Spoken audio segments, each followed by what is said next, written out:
Ölkənin dörd bir yanından eksponat toplayıb əlinlə unikal muzey qurasan, günlərcə səhərədək yatmayıb onun içini bəziyəsən, hər qarışına sığal çəkəsən, onun ən yaxşı olması üçün gözünün yağını əridib, hər zərrəsini qəlbinin odu ilə isidəsən və birdən gözünün qarşısında düşmən mərmisindən partlayıb o tutub yana. Sən də çarəsizcə yana-yana qalasan. Əlin qoynunda, gözündə yaş. Çimnaz xanım 29 ildən sonra yenə həmin yerdə dayanıb. Gözü yaşlı bu binanın alışıb yanmasına baxdığı yerdə.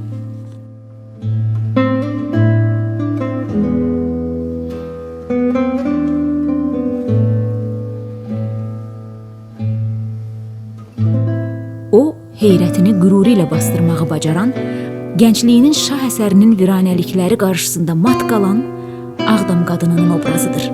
O, bu muzeyi ərsəyə gətirənədək gecələri yatmayıb, səhərləri burada açıb, evindən də çox əzizləyib, övladı qədər sevib. Övladını belə evdə gözlədib, amma bu muzeyin açılış gününü gözlətməyib, bəziyib, düzüyüb, o vaxt buradakı çörəkləri qoxulayaraq ətrafa düzüb. İndi divarları qoxulayır. Çimnaz xanım, sizi müşahidə eləyirdim kənardan. Siz bu divarları sadəcə öpmədiniz, həm də qoxuladınız. Və mən əminəm ki, əlinizlə buranı muzeyi çevirəndə, burada çörək muzeyini yaradanda, bax, onun divarlarına, eksponat yerlərinə düzdüyünüz o çörəyin qoxusunu axtarırdınız siz. Çörək muzeyi qurulanda Çimnaz Əliyeva 33 yaşında idi. Yanıb külə dönəndə 42 yaşında. Ömrünün ən gözəl illərini verib bura. Çimnaz Əliyeva Ağdamı işğal olunduğu gün tərk edib. Bura çörək muzeyidir. Mənim üçün çox doğma bir məkandır, çox doğma. Bu bina, bu muzey mənim övladım kimidir. Yəni bu muzeyi yaratmağa gecəmizi, gündüzümüzü sərf elədik. Çörəyə, müqəddəs neymətə, məhəbbəti, hörməti aşılamaq üçün, yetişən nəsli urutda böyütmək üçün, humanizm adət-ənənəmizə sadiqlik nümayiş etdirmək üçün bu muzeyi yaratdıq. Çox böyük zəhmət olub bütün Ağdamın əhalisinin demək olar ki, muzeyin yaranmasında zəhmətə əməyi var. Qoy bu çörəklər də bərəkətli olsun. Biz yenidən Ağdamımızın o bərəkətli çörəkli günlərinə qayıdaq inşallah. Və yenidən bu muzeyi bərpa eləyək. Qoy bizim gələcək nəsillər də bu muzeydən bəhrələnsinlər. Mənə elə gəlir ki, bunu burada saxlamamız lazımdır. Biraz təmizləmək olar, biraz formaya salmaq olar, ancaq məncə bu sütunlar qalsa yaxşıdır.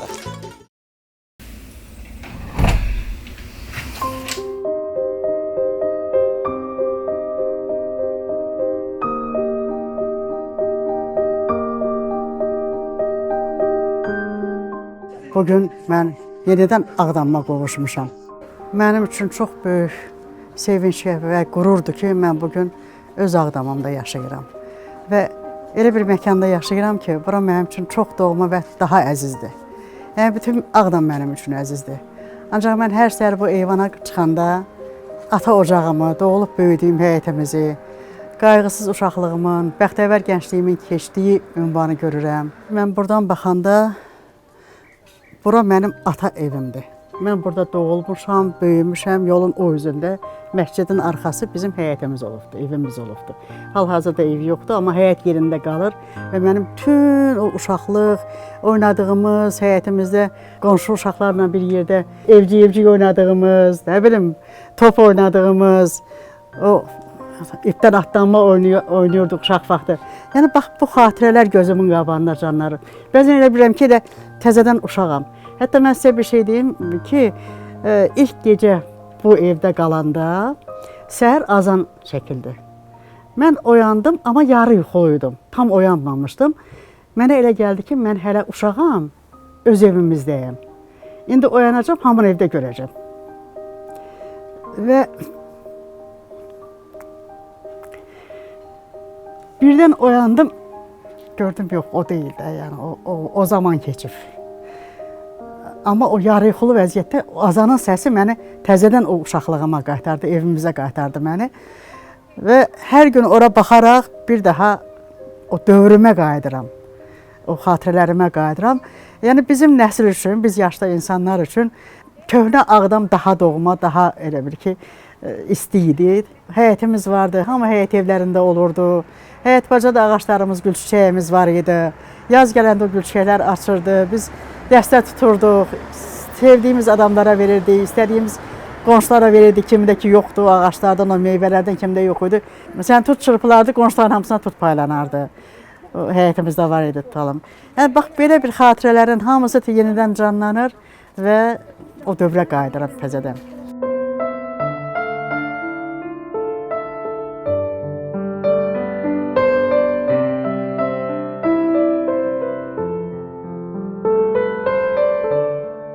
Uzun illər Ağdamda az-çox xidmətim olan Ağdam mədəniyyət sahəsində çalışdığım dövrdə Ağdamın simvollarına birinə çevrilmiş Çörək Muzeyinin qarşısındayam və onu görürəm.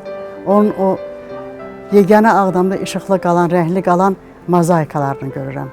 Və mən hər səhər bu eyvanın qapısından çıxaraq ilk növbədə onları seyr eləyirəm, daha sonra günümə başlayıram. Mənim hər günüm öz Ağdamıma, mənim doğulduğum, böyüdüyüm, gəncliyimin keçdiyi Ağdamıma baxmaqla başlayır. Və mən bundan çox böyük həm qürur, həm sevinç hissi keçirdirəm. Mən bəlkə də az xoşbəxt olan adamlardan biriyəm ki, yəni bu xoşbəxtliyi Allah mənə nəsib elədi və mən illər uzunu çəkdiyim o həsrətin vüsalına qovuşdum və öz doğma elimə, obama qayıtdım.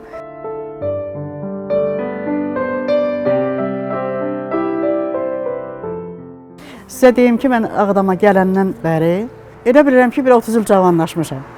Yəni, mənə o cür bir ruh gəlibdir, bir həvəs gəlibdir. Açıqdan deyim ki, sağlamlığımda da xeyli irəliləyiş var. Bakıda yaşayan dövrdə mənim qan təzyiqim də, şəkərim də tez-tez yüksəlirdisə, Ağdama gələndən onlar artıq demək olar ki, normallaşıbdır. Yəni, o dərəcədə həqiqətən yüksəlmir, çox da yüksəlmir. Yəni, buranın havası elə bəs eləyir ki, nəfəsini alasan və yaşamaq gözəldir deyib yaşayasan.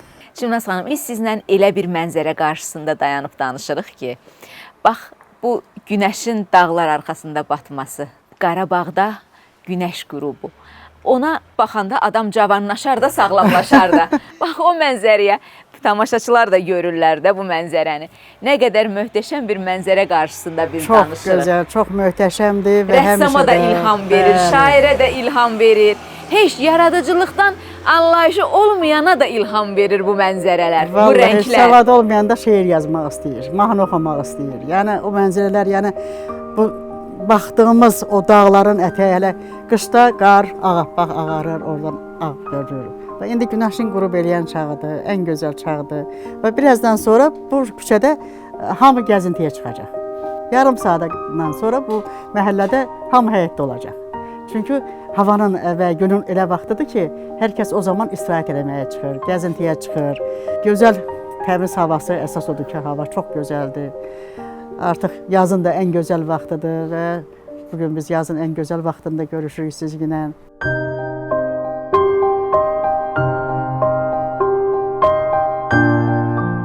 Bu eyvanın başqa bir özəlliyi də var. Buradan bizim Ağdamımızın tarixi görünür. Və bizim gələcək nəsil bu tarixi görəcək burada. Ona görə ki, mənim bildiyimə görə bizim bu Çörək Muzeyi və ümumiyyətlə bu ərazi İşğal Muzeyi olaraq saxlanılacaq və gələcək nəsillər onun baxacaqlar, görəcəklər ki, Ağdamın tarixində nələr olubdur. Bu Çörək Muzeyi dünyada ikinci və SSRİ-də birinci muzey olub. Bu Ağdamın simvollarından biri olub əsasən o vaxtı. Və bunun saxlanması, bunun burada qalması, bizim gələcək nəslin yetişməsində o tariximizi öyrənmək baxımından çox əhəmiyyətli bir faktdır burada qalmağı. Və buradan Ağdamın tarixi görünür. Bu ərazidə olan Ağdamın tarixindən qalan, yəni İşğal Muzeyi kimi saxlanacaq ərazi gələcək nəsillərimizin həm Ağdamın keçmişində olan intibahından xəbər verir. Eyni zamanda ermənilərin o vandalizm xislətindən xəbər verir, göstərir. Yəni bütün bunların hamısı eyni vaxtda bizim gəncliyimizin formalaşmasında əhəmiyyətli rola malik olacaqdır. Böyük qayıdış sizin üçün nə deməkdir? Yəni onun fəlsəfəsini siz necə izah eləyirsiniz?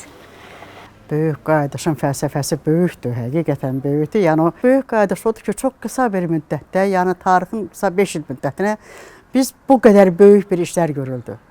Yəni dövlətin bu qədər böyük işlər görüldüyü, evlər tikilib, infrastruktur qurulub, gözəl yollar çəkilib, parklar salınır, sənaye parkı yaradılıbdır, meşə parkı salınıbdır və Ağdamın bu cür inkişafı həqiqətən mən deyim ki, belə inanılmaz bir sürətlə gedir və inanılmaz deyimsə ki, arzu idi ki, həyata keçir. Ancaq bu işləri görəndə, burada gedən o quruculuq işlərinə baxanda görürsən ki, həqiqətən nəhəng bir tikinti meydançasıdır Ağdam bugünkü gündə. Tək bu Ağdam deyil, işğaldan azad olunmuş bütün ərazilərdə bu cür quruculuq işləri gedir və bu da böyük bir qayıdışın əsas hissəsidir, planıdır. Bugün çox qürurluyam, çox sevincliyəm və gözümün qabağında yeni Ağdam qurulur. Və bizim gələcəyimizin, mənim nəvələrimin, yeni Ağdamlıların yaşayacağı, yeni Ağdamların daha da gözəlləşdirəcəyi bir Ağdam qurulur, Ağdam tikilir və bu tikintiləri, bu quruculuğu gözümlə görmək özü mənim üçün çox böyük deyim ki, sevinç hissidir, sevinirəm, fərəhlənirəm, qürurlanıram. Arzu edirəm ki, arzusunda olan hər kəs Ağdama dönsün və biz Ağdama yenidən dirçəldək, əvvəlki o şan şöhrətli Ağdamımız bir daha bərpa olunsun. Və buna əminəm, inanıram, bilirəm ki, Ali Baş Komandanımızın, ölkə prezidentimizin və bugün çox böyük qürur hissi ilə mən onun hər səfərini izləyirəm və inanın ki, ürəyim dağa dönür ki, həm onun yerişi, həm duruşu, həm o qalib bir ölkə başçısı kimi ki, hamı ilə görüşlərə gedir, ürəklə, belə qürurla. Allah daim ölkəmizi çiçəkləndirsin, var eləsin. Hər kəsə, bütün Azərbaycana xoş günlər, səadət, xoşbəxtlik arzulayıram. Bütün Ağdamlılara, Ağdama qayıtdıqları yeni məkanlarında xoşbəxt güzaran arzulayıram. Ruzi bərəkətləri bol olsun, işləri avand olsun, əmin-amanlıq olsun. Xalqımız bu imtahandan çox üzü ağ çıxdı. Allah haqqı nahaqqa vermədi. Yəni haqq işimiz idi və biz qalib gəldik və çox xoşbəxtəm. Bu xoşbəxtliyi bizə yaşatdıqlarına görə mən şəhidlərimizin ruh qarşısına baş əyirəm, qazilərimizə sağlamlıq diləyirəm, ordumuza, Ali Baş Komandanımıza daimi müvəqqə vəqiyyət uğurlar arzulayıram.